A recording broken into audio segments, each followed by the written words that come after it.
নির্ধারিত টাকার চেয়ে 1 টাকা ভাড়া নেওয়ার কোনো সুযোগ নেই। ফিটনেসবিহীন গাড়ি চলা আমরা সম্পূর্ণভাবে নিষিদ্ধ এবং নিরুৎসাহিত করছি। মোবাইল কোর্ট এখানে আছে, এখানে ভিজিলেন্স টিম এখানে আছে, এখানে কন্ট্রোল রুম আছে পুলিশের। যে কোনো যাত্রী কমপ্লেন করলে তাৎক্ষণিক ব্যবস্থা নেওয়া হবে এবং আমরা 24 ঘন্টা তৎপর আছি। 24 ঘন্টা। আমি আপনাকে একটা উদাহরণ দিই। কালকে আমার কাছে মোবাইল একজন মেসেজ পাঠিয়েছেন, রংপুরে তার কাছে 100 টাকা ভাড়া ক্লেম করা হয়েছে বেশি। আমি তাৎক্ষণিক রংপুরের ডিসির সাথে কথা বলেছি, তিনি সেখানে গিয়েছেন, ভিত্তি পাননি কোন অভিযোগে। নির্ধারিত ভাড়া যেটি তার চেয়ে কম ভাড়ায় আমাদের পরিবহনগুলি যাত্রী নিত এবং নিচ্ছে। আগে হয়তো ধরেন নির্ধারিত ভাড়া ছিল 700 টাকা, অনেক সময় প্যাসেঞ্জার না পেলে 500 টাকাও তারা নিয়েছে। এখন 600 টাকা যখন নিচ্ছে সে মনে করছে আগের চেয়ে 100 টাকা বেশি নিচ্ছে।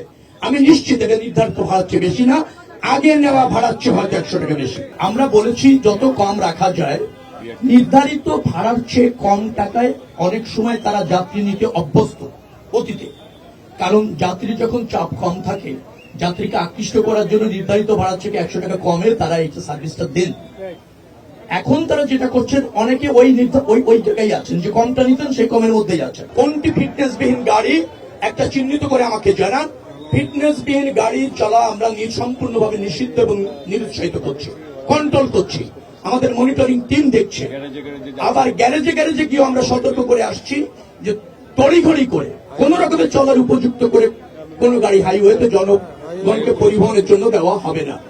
অতএব হাইওয়ে পুলিশ এখানে তৎপর আছে, এখানে ধরেন মনিটরিং টিম আছে, সবাই কাজ করছে। যদি আপনারা দেখেন আমাদের নির্দিষ্টভাবে গাড়ির নাম্বার দিয়ে বলেন, আমরা তাৎক্ষণিকভাবে ওই মালিক এবং গাড়ির বিরুদ্ধে অ্যাকশন নেব।